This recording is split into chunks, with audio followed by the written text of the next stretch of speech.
Bayangkan, sebuah dunia yang penuh beban utang yang menumpuk, tanah yang hilang, dan orang-orang yang terpaksa menjadi budak karena peperangan. Di tengah keadaan itulah, ribuan tahun lalu, Allah menciptakan tradisi yang luar biasa. Tahun Yubileum. Perjalanan Yubileum dimulai dalam kisah bangsa Israel kuno. Dalam kitab Imamat pasal 25, Tuhan menetapkan sebuah ketentuan yang membawa pembaruan besar bagi tatanan hidup mereka. Setiap 50 tahun sekali, bunyi sangkakala ditiup di seluruh negeri.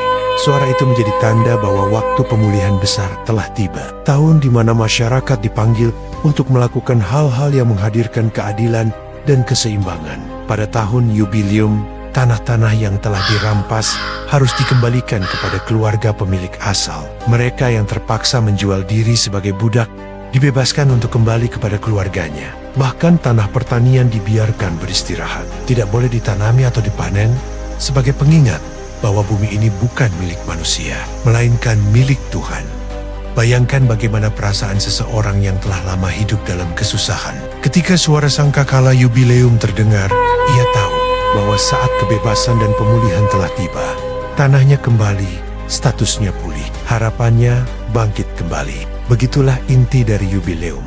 Pemulihan, baik secara sosial, ekonomi, maupun spiritual. Berabad-abad kemudian, makna Yubileum memasuki tradisi gereja Katolik. Pada tahun 1300, Paus Bonifasius ke-8 mengumumkan Yubileum pertama bagi umat Katolik. Namun, bentuknya kini berbeda. Tidak lagi berupa pengembalian tanah atau pembebasan budak, tetapi lebih berfokus pada pengampunan, pertobatan, dan pembaruan hati. Umat dari berbagai penjuru Eropa melakukan perjalanan menuju Roma untuk melewati pintu suci, sebuah pintu yang hanya dibuka pada tahun Yubileum.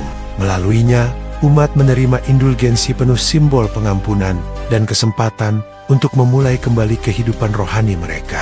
Sejak itu, Gereja Katolik menetapkan Yubileum rutin setiap 25 tahun, dengan beberapa Yubileum luar biasa pada momen-momen tertentu. Dalam setiap perayaannya, Yubileum selalu membawa pesan yang sama, panggilan untuk kembali kepada Tuhan, sesama, dan kepada hidup yang lebih selaras. Dari Yubileum di zaman Israel kuno hingga Yubileum dalam gereja modern, makna utamanya terus bertahan, bahwa manusia selalu memiliki kesempatan untuk dipulihkan. Bukan hanya secara fisik atau ekonomi, tetapi juga dalam hubungan, moral, dan batin.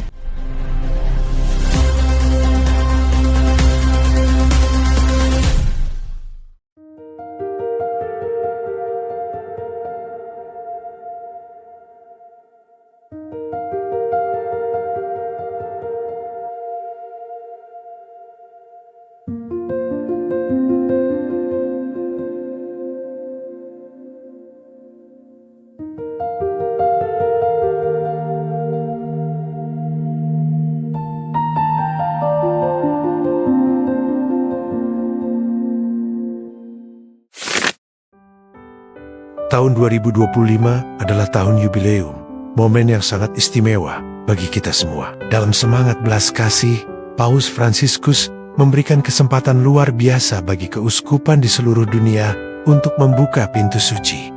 Tujuannya agar kita semua bisa berziarah dan merasakan kasih Tuhan lebih dekat lagi. Di Keuskupan Manado, berkat kemurahan hati Bapak Uskup Benedictus Roliuntu MSC, Paroki Santa Maria Palu, mendapat kehormatan besar. Paroki kita ditunjuk sebagai tempat ziarah pintu suci untuk kevikepan Palu. Ini adalah peristiwa bersejarah bagi kita. Sejak pintu suci resmi dibuka, umat dari berbagai paroki, wilayah rohani, dan stasi datang dengan penuh antusias dan pengharapan. Mereka datang untuk mencari pengampunan, pemulihan, dan rahmat Yubileum. Di lain pihak, Pastor Paroki Santa Maria Palu, Pastor Frans Mandagi, mengajak seluruh umat untuk turut ambil bagian dalam mengisi tahun Yubileum ini. Baginya, pintu suci bukan hanya simbol, tetapi kesempatan bagi umat untuk bergerak, melayani, dan memperbaharui diri. Maka, sosialisasi pun digencarkan ke wilayah-wilayah rohani. Seksi katekesa bersama para suster dan frater turun langsung menemui umat, menjelaskan makna Yubileum sebagai tahun pengampunan dan pertobatan. Kunjungan demi kunjungan membuka ruang dialog yang menyentuh hati. Kelompok kategorial dan doa juga bergerak. Mereka membentuk tim kecil dan mengunjungi umat yang sakit, membawa doa, dan penguatan. Mereka membuktikan bahwa gereja hadir menemani dan tahun yubileum juga adalah tahun penyembuhan. Di paroki sendiri, berbagai kegiatan rohani dirancang, mulai dari rekoleksi hingga ziarah wilayah rohani. Semua ini adalah wujud nyata bahwa tahun yubileum bukan sekadar seremoni, tetapi perjalanan iman bersama sebagai satu tubuh Kristus.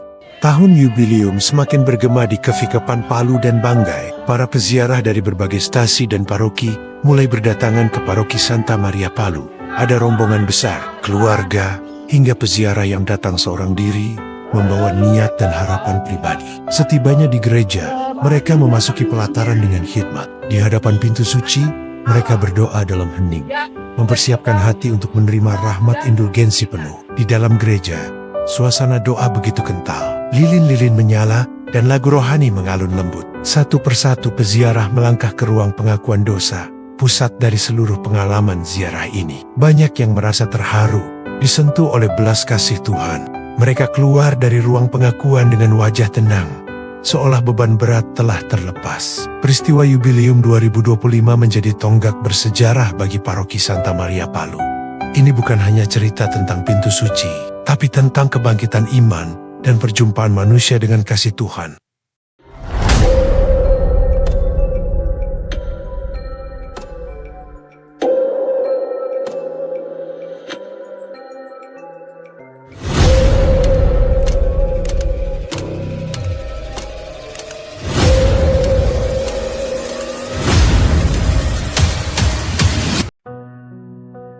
Di tengah gelombang besar para peziarah yang datang dari berbagai paroki, makna terdalam dari ziarah pintu suci perlahan semakin tampak. Banyak orang mungkin mengenal yubileum sebagai kesempatan untuk menerima indulgensi, memohon ampun, atau melakukan pengakuan dosa. Namun, ziarah pintu suci bukan hanya tentang pertobatan pribadi. Ada sesuatu yang jauh lebih besar, lebih agung, yang selalu menjadi puncak dari seluruh rangkaian perjalanan rohani ini.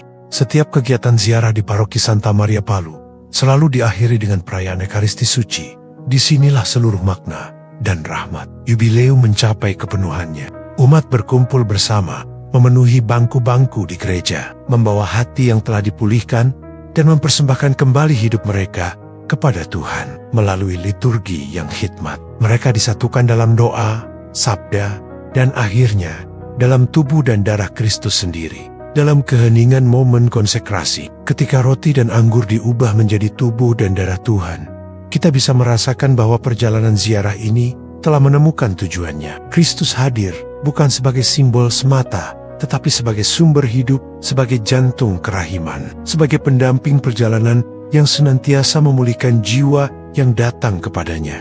Di hadapan altar, para peziarah menunduk, bersyukur bahwa Tuhan tidak hanya mengampuni, tetapi juga tinggal bersama mereka. Suasana gereja pada saat Ekaristi begitu penuh kehangatan. Nyanyian-nyanyian umat menggema, mengisi ruangan dengan pujian. Para suster dan frater berdiri di samping umat. Para pastor yang hadir memimpin liturgi dengan hati yang tulus. Dan para peziarah yang baru saja melewati pintu suci, kini berkumpul sebagai satu tubuh Kristus. Tidak ada lagi perbedaan wilayah rohani, stasi, atau paroki. Semuanya dipersatukan dalam meja Ekaristi yang kudus. Dalam homilinya, para imam sering mengingatkan bahwa Ekaristi adalah inti dari kehidupan gereja. Tanpa Ekaristi, ziarah hanya menjadi perjalanan biasa. Namun dengan Ekaristi, ziarah menjadi perjumpaan langsung dengan Tuhan yang menyembuhkan, memulihkan, dan memperbaharui umatnya. Disinilah kita menemukan kekuatan baru untuk hidup dalam kasih, meninggalkan kebiasaan lama, dan berjalan dalam terang Kristus. Ketika saat komuni tiba, para peziarah maju satu persatu. Ada yang maju dengan mata berkaca-kaca sambil berkata, "Amin." Anak-anak kecil yang digendong pun menerima berkat. Sementara para lansia yang datang dengan penuh kesabaran, ikut merasakan damai yang mengalir dari sakramen ini. Itulah saat ketika pintu suci tidak hanya menjadi gerbang fisik, tetapi menjadi pintu hati, tempat di mana umat mengalami Tuhan secara nyata. Perayaan Ekaristi kemudian ditutup dengan berkat penutup yang mengutus kita semua kembali ke rumah dan keseharian. Namun kita pulang dengan hati yang berbeda. Hati yang lebih ringan, lebih bersukacita, dan lebih dipenuhi harapan. Ziarah pintu suci tidak berakhir di gereja. Ia berlanjut dalam hidup setiap peziarah, dalam tindakan kasih, dalam pengampunan, dan dalam komitmen untuk menjadi saksi Kristus di dunia. Dengan demikian, ziarah pintu suci bukan hanya rangkaian doa dan pengakuan dosa. Ia adalah perjalanan menuju perjumpaan dengan Kristus sendiri. Kristus yang hadir, hidup, dan memberi dirinya dalam Ekaristi. Di tahun yubileum ini, semoga rahmat ini mengalir dengan begitu melimpah, menyentuh ribuan hati yang datang membuka diri kepadanya.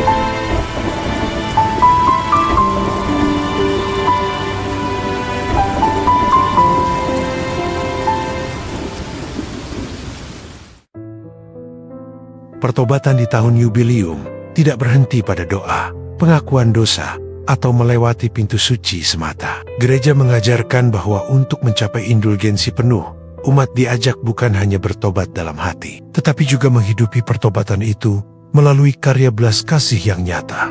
Inilah yang membuat yubileum menjadi sungguh lengkap ketika iman diwujudkan dalam tindakan kasih bagi sesama. Di Paroki Santa Maria Palu, berbagai wilayah rohani, kelompok kategorial, organisasi masyarakat Katolik, serta kelompok doa bergerak bersama. Mereka tidak ingin hanya menjadi peziarah yang menerima rahmat, tetapi juga menjadi saluran rahmat bagi orang lain. Maka lahirlah berbagai kegiatan belas kasih yang menyentuh hati banyak orang. Sebagian umat mengadakan donor darah, memberikan kehidupan bagi mereka yang membutuhkan. Yang lain melakukan kunjungan ke kaum difabel, mendengarkan cerita mereka, menyemangati, dan mendoakan dengan penuh kasih. Ada pula kelompok yang tergerak untuk memberi makan saudara-saudara yang terpinggirkan, membagikan makanan hangat, sambil menghadirkan sukacita kepada mereka yang jarang mendapat perhatian. Semua tindakan ini menjadi jalan yang melengkapi perjalanan rohani para peziarah. Pertobatan pun menjadi utuh, menyentuh hati, menyembuhkan jiwa, dan menggerakkan tangan untuk berkarya bagi sesama. Di sisi lain, Panitia Yubileum Paroki Santa Maria Palu ikut mengambil bagian dalam semangat ini. Melalui penjualan berbagai souvenir peziarahan, umat tidak hanya membawa pulang kenangan rohani, tetapi juga menjadi bagian dari karya belas kasih. Setiap rupiah yang terkumpul dari penjualan ini, seluruhnya dipersembahkan kembali untuk membantu mereka yang membutuhkan sebagai wujud nyata dari gereja yang hadir di tengah dunia. Dengan cara ini, setiap peziarah, baik lokal maupun dari luar daerah, ikut berpartisipasi dalam misi belas kasih yang lebih besar. Sumbangan kasih ini tidak hanya sekedar materi, tetapi juga sebuah pesan bahwa gereja adalah rumah bagi semua orang, terutama bagi mereka yang paling lemah. Di tahun yubileum 2025, Paroki Santa Maria Palu tidak hanya membuka pintu suci, tetapi juga membuka pintu kasih tempat rahmat Tuhan mengalir melalui umat yang mau berbagi. Dengan menggabungkan pengalaman rohani dan aksi sosial, peziarah tidak hanya pulang dengan hati yang diperbarui, tetapi juga dengan kesadaran baru untuk menjadi saksi kasih Kristus dimanapun mereka berada. Inilah semangat sejati dari yubileum, menjadi peziarah harapan yang membawa terang bagi dunia.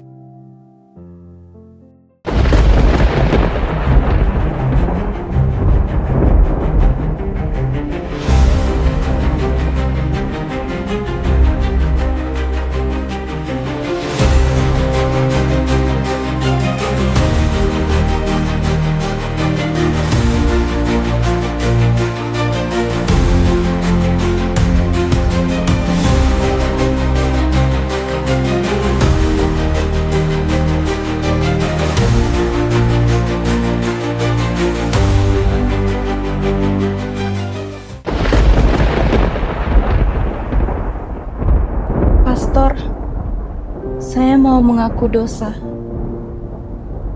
Saya sangat sedih, malu, dan takut atas dosa-dosa yang telah saya perbuat selama ini.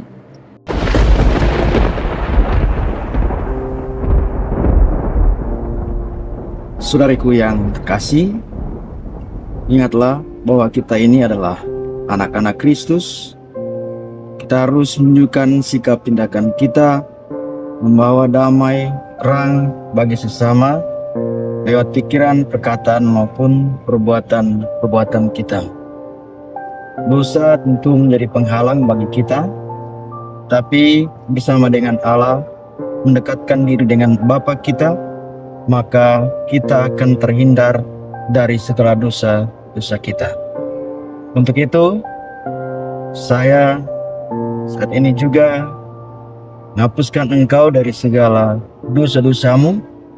Pergilah dan jangan berbuat dosa lagi, dalam nama Bapa dan Putra dan Roh Kudus. Amin.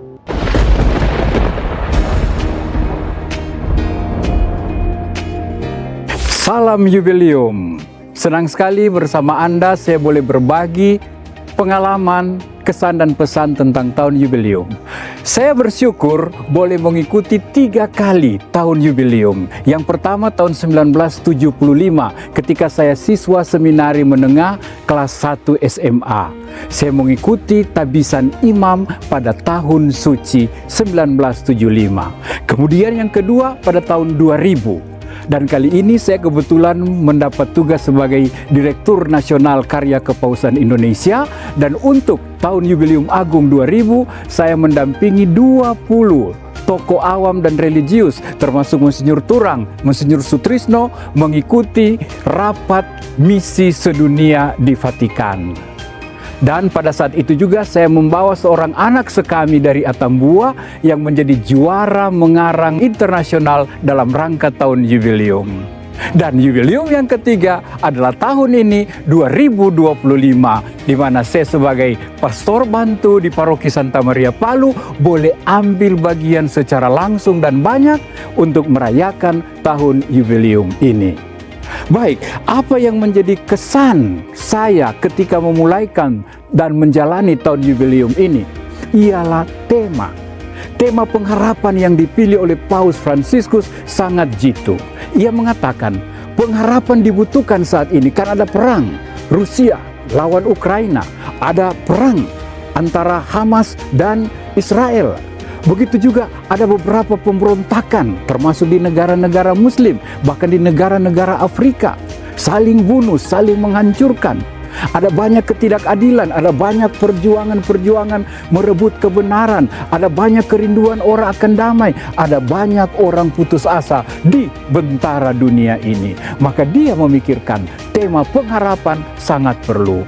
Dan Paus ingatkan, bukan hanya di dunia ada peperangan, bukan hanya di dunia luar ada kebencian, juga di rumah, dalam keluarga, dalam hati orang ada banyak kerinduan akan damai, akan keadilan, akan pengampunan, ada banyak luka, ada banyak trauma, ada banyak kesedihan-kesedihan yang membuat orang putus asa. Dan saya alami di tahun Jubileum ini sungguh-sungguh membawa banyak pengharapan. Keluarga yang menjadi korban judi online, pinjaman online, bahkan jodoh online, ya. Dan sekian banyak relasi yang putus, luka-luka dan trauma-trauma masa lalu tersembuhkan, terpulihkan, tertolong oleh tema harapan yang digaungkan oleh Paus Fransiskus. Melalui sakramen pengampunan, sebagai imam saya mengalami begitu banyak putus asa, bahkan beberapa sampai mengalami kegelapan, sehingga pernah berpikir misalnya untuk mengakhiri hidupnya secara tak selayaknya. Dari konsultasi, dari counseling, dari percakapan pribadi, hal ini terungkap sangat banyak. Dan dalam pelayanan sakramen pengampunan, saya berjumpa dengan jiwa-jiwa yang bertobat. Saya sampai lain kali bergetar mendengarkan keseriusan orang menyesali dosa dan mendambakan sebuah hidup baru. Saya bisa memberi kesaksian, sakramen pengampunan sangat indah, menyembuhkan, menumbuhkan pengharapan baru. Terima kasih Paus Fransiskus. Pintu suci, Porta Sancta boleh ditutup. Tetapi semangat Jubileum, semangat peziarah pengharapan, semangat umat gereja yang membawa pengharapan harus berjalan terus. Pintu suci boleh diakhiri, tetapi semangat yang ada di dalamnya, semangat mencari Tuhan, semangat mencari tangan Tuhan yang terbuka di tengah-tengah perjuangan kita tetap terulur. Tuhan tetap menyertai kita, Tuhan tetap mendampingi jatuh bangunnya kita. Kemudian, hal-hal baik yang telah kita capai lewat tahun jubileum ini, seperti perbuatan-perbuatan belas kasih, solidaritas satu sama lain, kepedulian, memberi diri, memberi waktu, dilanjutkan. Karena kita hanya boleh berziarah bersama dalam kebersamaan. Gereja berjalan bersama dengan saudara-saudari yang lain, mulai dari dalam keluarga, komunikasi dan relasi dalam keluarga. Saling memaafkan, budaya mengampuni, budaya minta maaf dikembangkan, saling berkorban dan saling melayani, saling membebaskan, saling menebus, saling menyelamatkan. Itulah misi tahun jubileum, seperti Kristus yang datang untuk menebus dan menyelamatkan. Gereja juga pada hemat saya perlu lebih berjalan bersama masyarakat dan budaya setempat. Gereja tidak berada untuk dirinya sendiri, tetapi menjadi teman seperjalanan bagi bangsa masyarakat sekitar. Saya senang ada banyak kegiatan belas kasih untuk kaum kecil terpinggirkan, ya, para pemulung, ya, mereka yang tidak mempunyai rumah, gelandangan. Lanjutkanlah itu. Bahkan kita menyambut dengan penuh syukur gerakan misi bagi masyarakat di Bambakheuni dan sekitarnya. Masyarakat bukan cuma diajarkan beriman, tapi diajarkan beretika, berkehidupan, berkesehatan, bermakanan yang bergizi dan sehat, berkehidupan yang layak, dengan air, dengan pelajaran, dengan sekolah. Ini sungguh-sungguh sebuah gerakan pembebasan, sebagaimana kita dibebaskan oleh Tuhan melalui tahun jubileum. Saudara-saudari, terima kasih untuk tahun jubileum, tahun rahmat, tahun berkat. Api semangat pengharapan terus berkobar. Tuhan memberkati, Tuhan menyertai ziarah pengharapan kita semua. Sampai jumpa jubileum berikutnya. Salve, selamat sore. Nama saya Sani Rongrean. Izinkan pada sore hari ini saya sharing iman pengalaman sepanjang tahun jubileum, di mana anak kekasih kami Genesaret boleh mengalami kesembuhan. Di awal perjalanan tahun jubileum, anak kami Genesaret dirawat dan dinyatakan jantung bocor oleh medis. Dan secara medis, Genesaret seharusnya pasang alat dan konsumsi obat secara rutin, sama seperti para pasien PJB pada umumnya. Tetapi bersyukurnya lewat doa para pastor, para umat, dan orang-orang di sekitar kami dan kami sekeluarga yang terus berdoa secara khusus untuk Genesaret, sampai pada saat ini Genesaret boleh mengalami kesembuhan demi kesembuhan tanpa pasang alat dan konsumsi obat secara rutin. Bahkan di umurnya yang sudah menginjak 1 tahun 6 bulan pada saat ini, Genesaret sudah tidak pernah dirawat lagi secara intensif seperti sebelumnya, tetapi boleh bertumbuh dengan baik. Ini salah satu pengalaman iman kami sepanjang tahun jubileum. Anak kami boleh mengalami kesembuhan secara ajaib tanpa harus mengkonsumsi obat secara rutin dan pasang alat. Kami bersyukur untuk kesembuhan Genesaret ini di tahun jubileum ini. Terima kasih. Salve. Pada saat ini saya ingin bercerita tentang kesaksian saya. Tapi sebelum itu saya mau bilang kalau saya masuk Katolik pada tahun 2023. Jadi saya belum Katolik dari lahir. Saya masuk Katolik ikut bapak saya. Dan saya menikah dengan suami saya. Suami saya juga belum Katolik pada saat itu. Jadi suami saya ikut saya masuk Katolik. Setelah kami menikah, kami mengalami sebuah mujizat yang luar biasa dari Tuhan Yesus melalui doa novena kami, yaitu kesembuhan mujizat buat anak kami, Matthew, yang dimana novena ini adalah novena yang pertama kali buat saya sebagai umat Katolik. Doa novena ini saya doakan pada saat anak saya sakit, masuk rumah sakit Samaritan. Karena di diagnosa awal dia 1 bulan, 2 bulan tubuhnya masih kuning, bola matanya masih kuning, dan dirawat di rumah sakit Samaritan. Setelah dirawat, keluar hasil labnya, hasil USG-nya menunjukkan bahwa anak saya didiagnosa atrisia biliar, yaitu penyakit yang tidak mempunyai saluran empedu. Kalau misalnya dia dioperasi, itu berisiko untuk cangkok hati atau transplantasi hati, di mana itu membutuhkan biaya yang besar. Terus anak juga, ya banyaklah di luar sana saya lihat itu anak-anak banyak yang meninggal gara-gara penyakit ini. Jadi ya pergumulan yang luar biasa buat saya. Ya sebagai orang tua, saya cuma bisa menangis pada saat itu. Tapi mama bilang sama saya dan suami untuk doa novena. Disinilah saya melihat mujizat puasa dari doa novena tersebut. Mama saya bilang, kita doa novena jangan putus-putus sampai Tuhan jawab. Jadi kita berdoa pada setiap jam 6 sore. Di situ berdoa setiap jam 6 sore, maupun suami di tempat kerja juga setiap jam 6 harus langsung novena. Saya di tempat kerja tiap jam 6 harus langsung novena. Di rumah mama juga langsung novena. Jadi novena kami tidak putus-putus pada saat itu. Saya juga berdoa bersama Santo Padre Pio. Santo Padre Pio doanya itu benar-benar kena dengan posisi saya pada saat itu. Isi doanya itu bagaimana meminta kesembuhan melalui vena yang tidak ada, saluran yang tidak ada, yang abnormal, semua di doa Santo Padre Pio itu ada. Dan dibilang doa novena itu 9 hari, tapi ternyata Tuhan belum jawab di 9 hari itu. Saya tidak putus, saya tetap berdoa. Saya ulang lagi dari awal. Di rumah sakit pun, sudah di dalam ruangan pun, saya tetap berdoa doa novena karena saya yakin dan percaya. Dan dalam isi novena saya selalu bilang, Tuhan, kalau Tuhan bisa sembuhkan, Tuhan bisa kabulkan doa saya berjanji anak saya akan jadi putra-putri altar. Saya berjanji Tuhan. Akhirnya tanggal 30 Matthew harus operasi.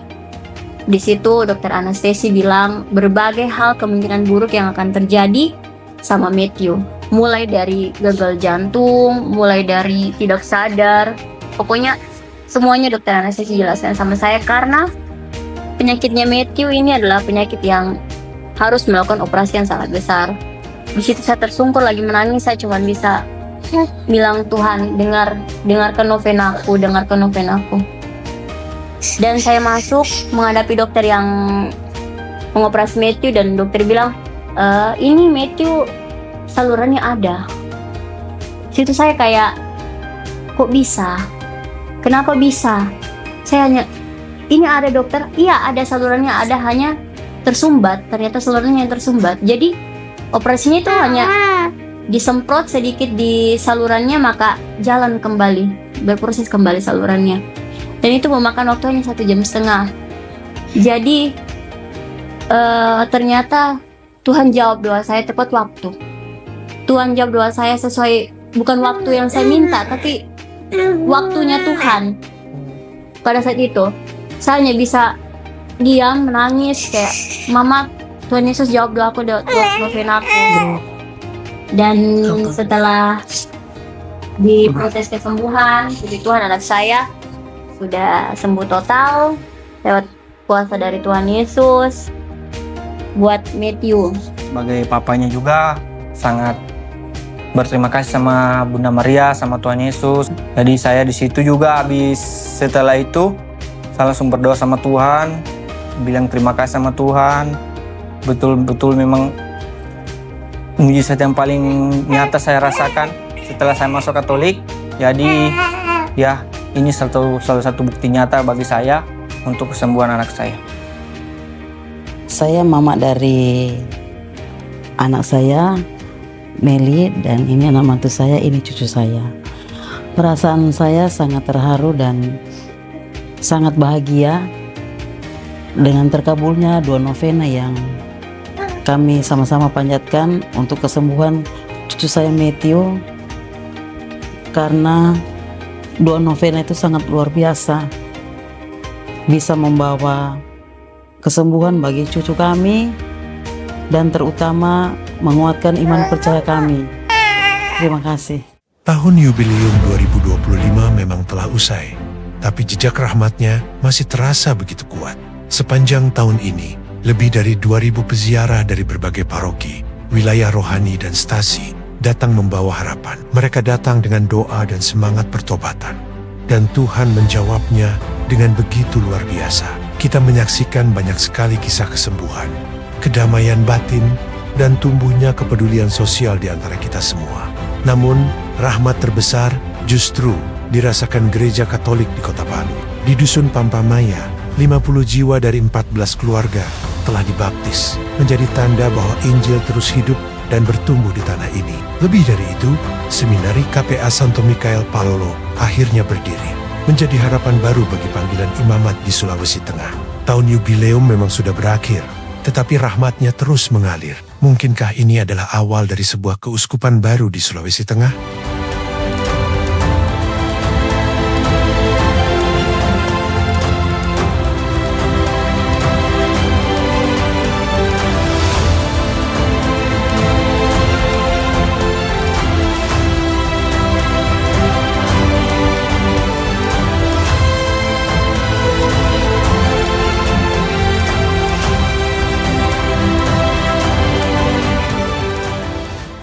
Saudara-saudari yang terkasih, terima kasih yang tulus kami sampaikan kepada seluruh panitia tahun Yubileum Porta Santa di Paroki Santa Maria Palu. Selama 1 tahun penuh, Bapak, Ibu, dan saudara-saudari sekalian telah setia hadir. Kadang lelah, kadang hujan, kadang harus menunda urusan pribadi, tetapi tetap melayani dengan senyum dan kesabaran, penuh keakraban bagi para pesiara-pesiara pengharapan di tahun Yubileum. Mungkin tidak semua orang tahu apa yang kalian lakukan. Mungkin tidak selalu ada tepuk tangan, tetapi setiap orang yang melangkah melewati Porta Santa merasakan ada cinta di sana karena pelayanan Anda. Ada kata bijak yang berkata, pelayanan kecil yang dilakukan dengan hati yang besar akan menghasilkan rahmat yang besar. Terima kasih karena sudah menjadi bagian dari kisah iman umat di paroki ini, para peziarah. Semoga Tuhan membalas setiap pengorbanan dengan damai, kesehatan, sukacita dalam keluarga Anda. Berkat Tuhan menyertai Anda semua.